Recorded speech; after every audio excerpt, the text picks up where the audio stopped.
Hello everyone. So welcome to our course on Indian modern history. So yeah, today is our seventh session. Actually, I wanted to keep theme one to the seventh session, but the seventh session itself, as you will see today, is relatively tricky in nature. Tricky as in you have a lot of stakeholders to discuss, you have a lot of treaties to discuss, and that's why I've decided to divide this session into two parts: session seven and session eight. Okay, so theme one will comprise of the 8 sessions. Then we'll enter into the theme two, and theme two will also have very small sessions. uh, ex, uh, except few sessions, all the sessions will be relatively small in theme 2, right? So today we're going to talk about British consolidation in Nepal, Burma, and then the Bhutan story. So this is our agenda for the this particular session. Let's start. Okay, so let's start with a question with respect to Shah Alam II. So the Shah Alam II ascended the Mughal throne and ruled more over 40 years, and third Mughal emperor to have reigned over 34 decades after the Akbar and the Aurangzeb. Which of the following event took place under his reign, during his reign? Decisive Battle of Palasi, Nadir Shah invasion of India, granting the revenue collecting rights of Bengal, Bihar, and Odisha to the East India Company. Which of the following events have happened during his reign? You can pause the video because we have discussed this question and try this answer. Okay. So, as I told you last time also, the reigns of these Mughal emperors is also important. Chronology-based questions, as you move forward in the modern history, you can expect many questions based upon the chronology. So, you can expect a few questions on these important emperors, especially after the Aurangzeb. Okay. So, these are the later Mughals, sorry. So, before later Mughals, the important one is Shah Alam II, under whose reign started from 1759 to 1806. Okay, so you can see obviously 1759, then Battle of Palasi was not fought under his reign, and you remember that he was the one who participated in the Battle of Buxar in 1764, and after that he was confined to the Allahabad. He was taken from Allahabad to Delhi again with the help of the Sadashiv Rao. He was held by the Marathas to again become the again for not Sadashiv Rao. Marathas helped him again to come to Delhi.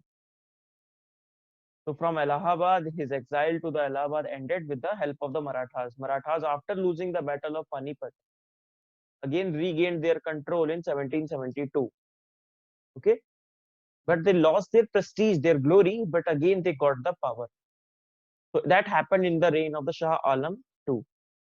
What are the things that happened? You can read about more about Shah Alam II, because if the questions will be asked from these area, let us say this, he penned the famous book, let's say Azhab ul Ulhas, one of the prominent prose book in Urdu.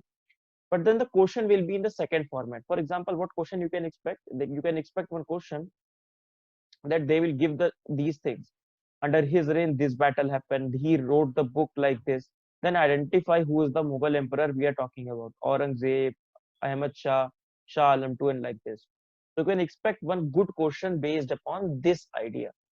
But even if you remember all the battles, and even if you remember the reign, if you remember the Battle of Buxar, your question will be solved, not an issue. Okay, so that would be your answer. Answer was only three. That is, Nadir Shah happened in 1739. Battle of Palasi happened 1757, and then Battle of Buxar, this treaty happened, Treaty of Allahabad, and that happened in the reign of the Shah Alam II. So answer is only three only. Now today we're going to start our discussion. Today we have concentrated ourselves to the story of Mysore, story of Maratha, story of Bengal, one of the major areas of India. You know, we have seen that how Marathas have extended their rule from Atak to Katak, isn't it? And that is why Marathas were a very formidable challenge for the Britishers. Today we are going to see how Britishers have also conquered and consolidated mainly their power in the other regions. For example, we'll start with the story of the Nepal, that how Nepal finally got, how British and Nepal relationship got established later on. Then we will look at the story of Burma, Myanmar, current day Myanmar, earlier Burma. If you see, there is a commonality between this with the point of Nepal and Burma. British India was confined to Indian territories only, but as the British India got further territories, they reached to these frontiers. When they occupied the India, they wanted to secure their frontiers, these areas. You can see that, and these areas. Obviously, this is a natural progression. First, they got the major, the core power land, core power centers, the growth center, the Hyderabad, the Marathas, the Mysores. Then they went to the frontier area because they have to secure their frontier. So when they have to secure their frontier, simultaneously one more process was going on in these countries, let's say in Burma and in Nepal also. Here also some kings became independent. In Nepal, Gorkhas became independent. And they also wanted to consolidate power and expand their power into the south. So the clash was inevitable. Similarly, the Burmas wanted to establish their reign over these area of Assam and Manipur and these areas. And hence there was an inevitable clash was clash was happening. Right? Here, the Britishers wanted to maintain a buffer state in the Nepal, while in the Burma, they wanted to get the resources of the Burma, especially the timber resource, the coastal resource that were there, the coast, very big coast of Burma. These are the things that they wanted. And these are the imperialist urges which led them to fight with these two neighbors. And this is what we will look at it. Starting with the story of Nepal. Nepal ki story se we'll start. Now your Nepal, small Gorkhas were there. Must have heard the name Gorkhas. Gorkhas in the Nepal, earlier a feudal and overlord, just like Marathas. They became independent, just like Marathas later on, because they got power. Mr. Prithvi Narayan Shah consolidated a lot of different rulers and established the kingdom of Nepal. Okay? And he wanted to create this greater Nepal. You can see the greater Nepal. In fact, he has expanded the territory of the Nepal to this greater Nepal. This is the present day Nepal, and this is the greater Nepal. So he and Nepal ambitious territorial expansion in all the four directions. And obviously, there is bound to be clashes when the British will capture the Awadh here. When the Awadh will be captured by the British, then obviously will be the clashes there at this particular frontier. And this is what happened. Okay? But whatever they have fought with the Britishers, let's just summarize the thing. They have fought against the Britishers. Britishers have seen how ferociously they fought the battle. And when such ferocious battle was fought with the Maratha, with the Nepal, Gorkhas, and the Britishers signed a treaty named as Treaty of Sagoli. And they wanted these Gorkhas to be the part of their army as well. Okay? And that's where the trend of the Gorkhas becoming the part of the Indian army, or at that time British Indian army, started. Let's go deep into the facts. So in 1801, British annexed the Gorakhpur, which is currently the seat of the Yogi Adityanath, which brought the Gorkha boundary and the company's boundary together, and the conflict started due to the Gorkhas' capture of Butwal and Siroj in the period of Lord Hastings. So remember Lord Hastings, kya tha? Lord Hastings said, I wanted more, remember? Need to remember something like that. For example, Lord Hastings' period was also a period of a lot of imperialist expansion. It was in his period only in which the Marathas finally lost.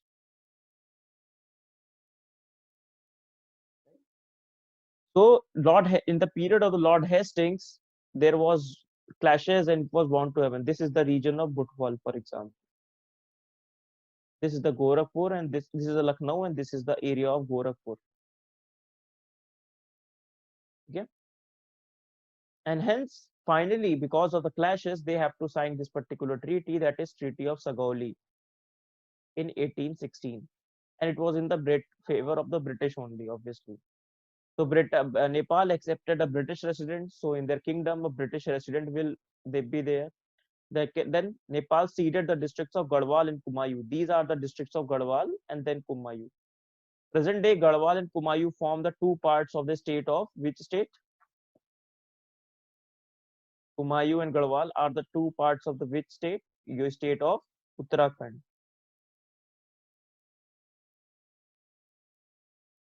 A lot of hill states are there, right? If you have seen the last year current affairs, we have discussed about the Uttarakhand and Garhwal and Kumayu culture and the difference between the Garhwali culture and the Kumayu culture as well. Nepal also withdrew from the Sikkim area, you can see, and all these areas were annexed, were given to the Britishers. You can see this area, ceded by the Treaty of Sagali, and the Nepal was confined to this. And that is why in 2016, when the before we discuss that, 2016 they celebrated the 200 years of the Treaty of Sagali, 1816. And that is why there was again a demand in the Nepal, or you can say nationalist elements in the Nepal demanded that there needs to be again return to the greater Nepal. होता है ना जैसे अखंड Bharat, similarly greater Nepal, the similar idea of the अखंड Bharat. So the idea of the greater Nepal lies in there, that old glory, basically old glory wala thing, that it was the Britishers, or they attribute not to the Britishers, not to the Indians, that because of which we have lost this much territory. Uttarakhand was part of our territory. Sikkim was part of our territory, and how it ended up being the part of India. And that's why a lot of Nepalis resent that as well till now. And that's why when you read international affairs, India-Nepal relationship, you can see that how that resentment plays a very important role into the relationship of India and Nepal, isn't it? Now, that treaty brought many advantages to the Britishers. Now the British Empire has reached up to the Himalayas. They got some trade facility with the Central Asia through Nepal and the other areas of Uttarakhand. Then they acquired the hill station, that is Shimla, Mussoorie, Nainital, and all these places. That is in the Uttarakhand.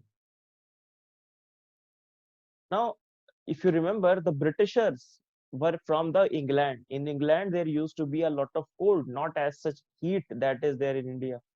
And that is why the British Governor General established there a lot of hotels in these places. So whenever in the summer they used to feel a lot of heat, they used to retreat to these places, Shimla, Mussoorie, Nainital. And that is why these tourist places were also being developed by the Britishers for the British Governor Generals, British soldiers, British officials, so that they can relax in the summertime. And also the Gorkhas joined the British Indian Army in the large number, the practice which is still continued. Then again in 1923, one more treaty was signed between the British and the Nepal. It was historically significant that Nepal has been given a charge of an independent sovereign country, and the treaty was recorded in the League of Nations. Okay? And it made Nepal as a separate nation. That's it. Then after independence in 1950, we again signed a treaty between India and Nepal that remained a flagship treaty or relationship, the basis of the relationship between India and Nepal for a long, long time. You must have read in your international affairs. Then that treaty, currently that is the talks, the current discussion is that we need to negotiate it. Because from the side of the Nepal, this is being said that this treaty is favorable to India. This treaty is not favorable to the Nepal. But Nepalis have not told that what kind of changes they want to bring to this particular treaty, that in the concrete terms, they have not told it. But they always say that this treaty is very discriminatory to them. Then last year we discussed about the border dispute that is there between India and Nepal, right? And the origin of this border dispute can be traced to the Treaty of Sagali. The Treaty of Sagali की वजह से, because of Treaty of Sagali, this border dispute is there. Because Treaty of Sagali said that the the western frontier of the Nepal boundary. This western frontier will be the river Kali. River Kali will be the western frontier, right? Now, what will be the western? Because the river Kali, after a point, becomes like this. Now, what is to be considered as the western frontier? Whether this part or this part. This became a source of contention between India and Nepal, and it was a source of contention during the British time as well. Now, earlier British have said because this is the major river, this is the major river, this is the minor river. In a river, this is the major river and this is the minor river. So earlier British rightly have said, okay, this is the major river and hence it should be the western boundary. Earlier Britishers have said. But later on they realized that if they consider this as a western threat, western boundary, then they have to cede this territory to Nepal. You know? Then they finally changed the map themselves very deceptively, and they said, no, this is not the western boundary, this is the western boundary. So this is firstly the western boundary. Now they say, no, this is the western boundary, this is the Kali river. Okay, the things went on, but when the Nepalese in the democracy came in the Nepal in 1990s, they say, no, this is discriminatory. If we see logically, this should be the western boundary. Hence, they claim for this particular land that is there. That is why when they have released their new map, they have said, no, these are the territories we also want. This is the river Kali, and this is the river Kali. Until this area, we will claim all these things. So Limpia Dhura, Lipu Lake, you know, these are the areas we also will claim. And they claim this area based upon the Treaty of Sagoli and the original course of the river Kali. Original course. But because of the conventions, because of the so much time has lapsed out, all this area is governed by the India only. Because the Britishers themselves have changed the map later on. For example, in 1830s, they have released a map in which they have considered this part of the Kali as the western frontier. But in 1960s, 70s, they have changed the map and they have considered this part as the western frontier. The Britishers themselves have changed this particular map over the years. And India also, for example, you can see the west one and the east one. The west one, you can see a very prominent river that is there, and the east one is very minor river. So it was because of the Treaty of Sagoli, and it was because of the lack of the ground level data. Thirdly, it was because of the imperialist tendency of the British that they have decided, okay, we'll go for the west then east. And because of these change tendencies, they have created one more border dispute in India.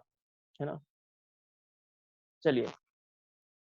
Then recently we have seen in the current affair, for example, after the Anglo-Nepalese War from 1814 to 16, the Treaty of Sagoli was signed, and the EIC started recruiting the Gorkhas. In 1947, when the independence had happened, the Gorkhas went to both the British Army and the Indian Army. The tradition of recruiting the Gorkhas become very important in the Indian and the British Army. In the Indian Army, later on, Gorkhas will come and serve in the 1857 revolt. British admired the Gorkha soldiers a lot.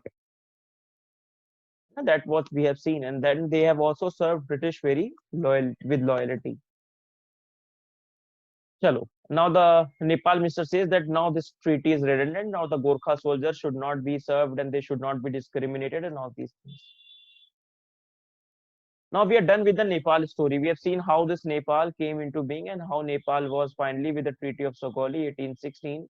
They have signed a treaty with the East India Company.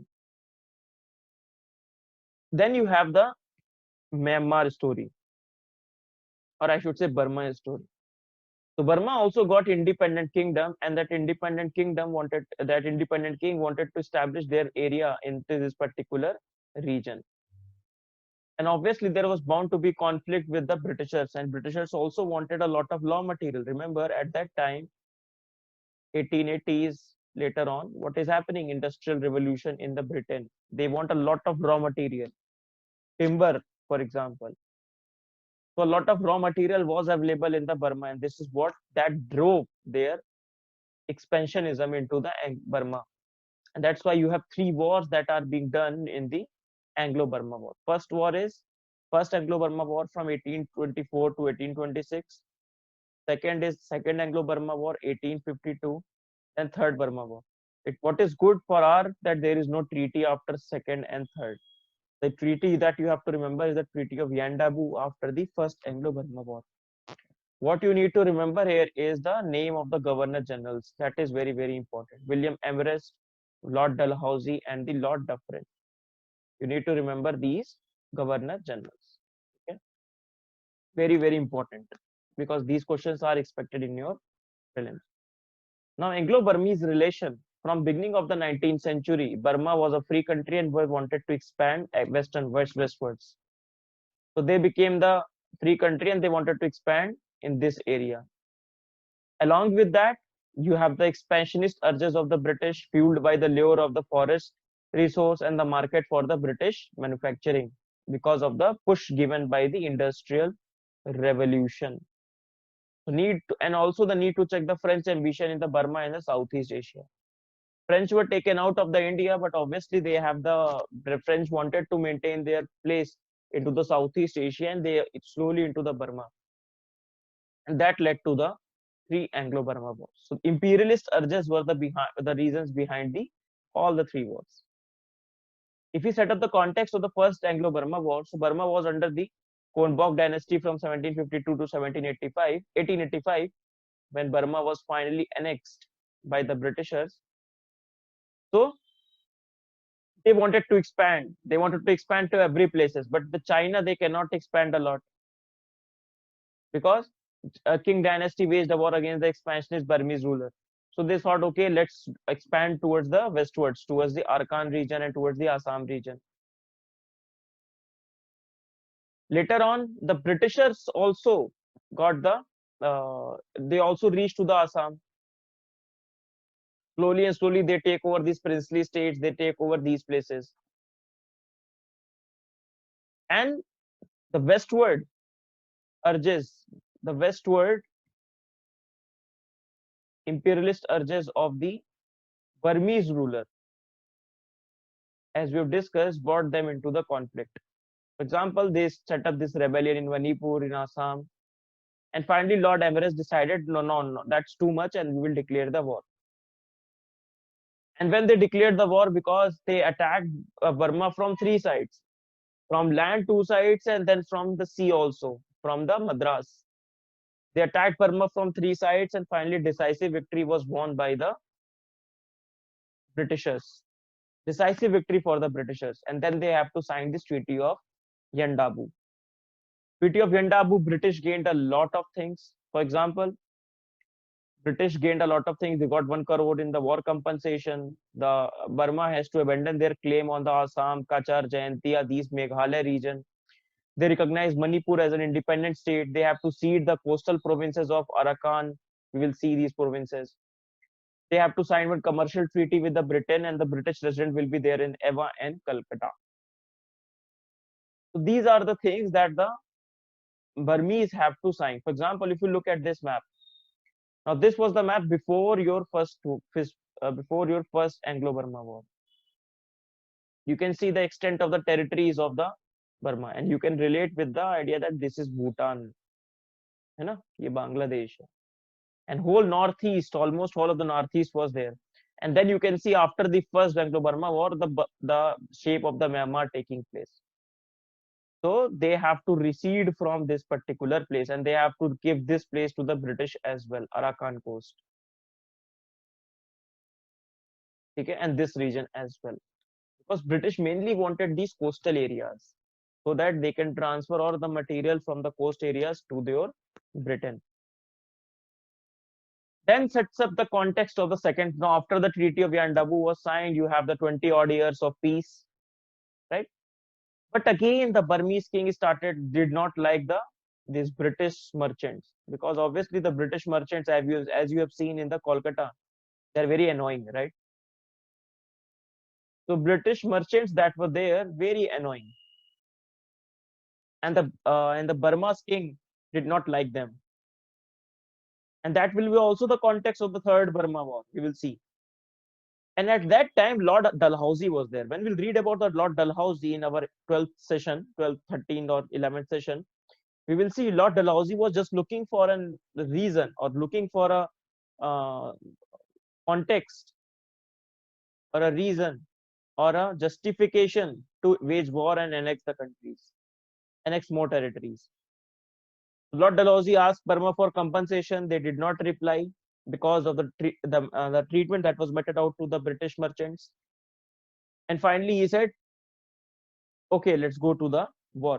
There were some other issues with respect to this Second Anglo-Burma War that are not very clear. And obviously, the war ended without any treaty signing, and they got more territory. Let us see this. So they got this also area. This is known as the Pegu. Earlier it was known as the Pegu. So British commercial need, Dalhousie imperialist policy, British merchant keen to get hold of the timber resources of the Upper Burma, British occupied Pegu, the remaining coastal province, and they have to fight this intense guerrilla resistance that is there in the Burma. Now again you see that was the end of your first Anglo-Burma War. And after your first Anglo-Burma War, you can see this, the change. Especially the coastal area more ceded to the Britishers. This more area, Pegu, and is this area also taken away. Now the stage is set to take over or more Burma's area. Again, the context is the same. Burma started, just like the Mysore, Burma started making some French connection. The king's son, the king has died, his son did not again treated the British merchants poorly. British subjects and British treatment poorly. And finally, that gave the justification to Lord Dufferin, okay, let's go ahead and annex the remaining territories. So in 1886, the king surrendered and sent as a prisoner to the Madras. And finally, a lot of territory of Burma was given to the Britishers. Okay.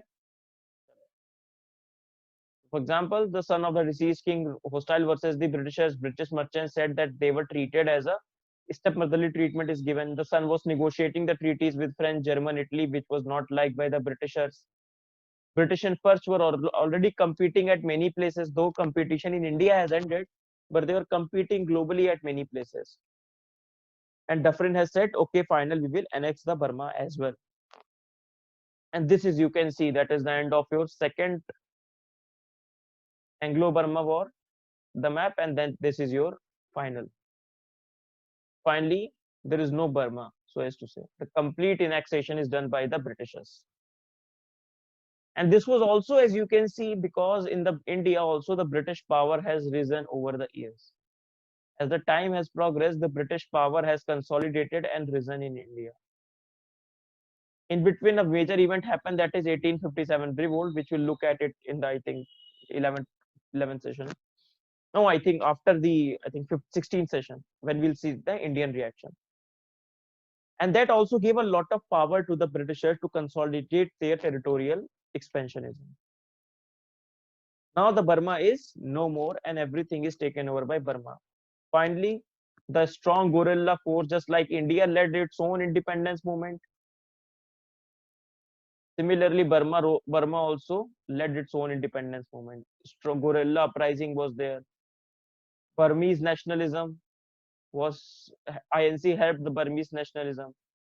And finally, with Government of India Act 1935, the Burma was separated from India. And then protest happened. Then Aung San finally declared independence for Myanmar. So that is the date. You need to remember this date, 4 January 1948. So it is the date when the independence was declared and from British rule, and this is their own independence day, just like 15 August 1947 is our date, that is their date. So same time they both became decolonized. So this is the story of Burma in very brief. What you need to focus, what you need to know, याद क्या रखना है पहला, you need to just remember this chart को याद रखिए and your work is done. This chart and the story, थोड़ा सा story, that what happened, and the maps. This chart and the map, that's all will help you. You don't have to remember the king's name, nothing else. This is important only and only with respect to your prelims. For the mains, the question will come. The question will be on the overall foreign policy of the Britishers. Then you have a lot of points to write. Thoda sa, you can remember the maps. Even if you don't recall that in your mains exam, you can draw some maps as well. So you'll get some marks, not an issue. Maps will help you over there. So that's your Burma story. The last story we'll look at it, that is the Bhutan story. Now the part idea of the Bhutan is very simple. Now Bhutan, you can see the present day Bhutan that is there. Now earlier there was a conflict between the Bhutan and the territory of the Kuch Bihar, princely states of the Kuch Bihar. Now Kuch Bihar versus the Bhutan was there. Earlier Bhutan has defeated the Kuch Bihar. Then the Britishers helped the Kuch Bihar to beat the Bhutan. From there the conflict started. But the major conflict started when the Britishers have got hold of these areas post your Burma victory, these areas. हमने देखा ना what we have seen that the Britishers have got hold of these areas. When they got hold of this area, again the conflict was inevitable. Because British have sent some letters to sign some subsidiary alliance and become part of India or remain a friendly relation. Bhutan has said no, we won't do it. Plus, Bhutan had a very poor army as compared to the Britishers. So it was known as the Duar Wars, which happened. So in this Duar Wars, what happened? It's a very small war, and Bhutanese fell like anything because they did not have a huge army as compared to the Britishers, and hence they lost the war. And this is where the treaty ended. Then they formed one treaty, then they negotiated other treaty, and that's all the story of Bhutan. Let's very quickly see. So East India Company's relationship with the Bhutan may be traced back to the conflict between the princely states of the Kuch Bihar and the Bhutan in 1772, when the Raja of Bhutan defeated the king of the Kuch Bihar. You don't have to remember these names, huh? Don't worry. Then later, army commander re-attacked the Bhutan with the help of the British soldiers, and then they won. And then occupation of the Assam brought British into the close contact with the mountain state of the Bhutan. They sent a peace mission, but Bhutan rejected that peace mission. So British declared a war in 1864, known as the Duar Wars. Lasted only 5 months, resulted into 20% loss of the Bhutan's territory. They have ceded a lot of places. For example, a lot of places you can see near Sikkim or near West Bengal, they have to see near Assam, they have to give a lot of place to the Britishers. Right? So they have ceded this territory of Duangiri that is there in the southeastern Bhutan, and the return of the annual subsidy of the 50,000 rupees. Then they signed this treaty of Sinchula till 1910, and then they signed the next one more treaty, that is treaty of Punakha. Okay. So नाम याद रखना है treaty of Sinchula and treaty of Punakha. ठीक है? Then you have that become effective till 1947. Then with the treaty of Punakha, they got more power, especially to regulate Bhutan's foreign affairs. And Bhutan's was assured of the security against any possible threat from the China. And from that period, you can see Bhutan's Indian connection. Because Bhutan dependent on India, Bhutan became dependent on India to maintain its external sovereignty or maintain its external security. And to this present day, to this Doklam crisis, for example, you can see that. So the British had left the subcontinent, the relationship between India and the Bhutan saw little continuity of this pattern. That means later on, you can see that they negotiated one more treaty with the India, that is Indo-Bhutan Treaty of 1949. It was thought that the India will annex the Bhutan or Bhutan will become the part of India, but the Bhutanese have negotiated that said that we are nothing like India. We are a Bhutanese, we follow the Dalai Lama and all this. We are nothing like India, so we need to remain independent. Lord Mountbatten, at that time Governor General in Viceroy, he also said that no, the Bhutan needs to be left separated. And then India helped the Bhutan to against the Chinese tendencies, Chinese expansionism. Then Bhutan became part of the Colombo Plan, then United Nations with the India support, and that is their part of your international affairs that is in the Bhutan. ठीक है? That's all your story about the Bhutan. With this, we finish our session for today. In the next session, there was supposed to be one single session on the both the topics. In the next session, we'll talk about the we'll look. We have taught about the Nepal, discussed about Nepal, this Burma, and then Bhutan. Next, we'll focus our attention to the northwest frontier. We'll talk about the Punjab, we'll talk about the Afghanistan, we'll talk about the Sindh. That will also be a relatively small session, but there are a lot more stakeholders that are there. As far as the revision is concerned, your unit 1, that is theme 1, is the most important part of your modern history. That is my opinion. Why most important? Because it is the most tricky to revise. When you will move on to the theme 2 and the later on theme 3, they become relatively easy to understand. Very easy to understand. Their only facts are there. But here you have a lot of stakeholders to deal with. Okay? So revise your theme 1 very well. So let's end the session and we'll see you in the next session. That is their 8th session of British consolidation, and we'll look at the Northwest story. That is the Sindh, Afghanistan, and the Sikh story. Bye bye for now. Thank you.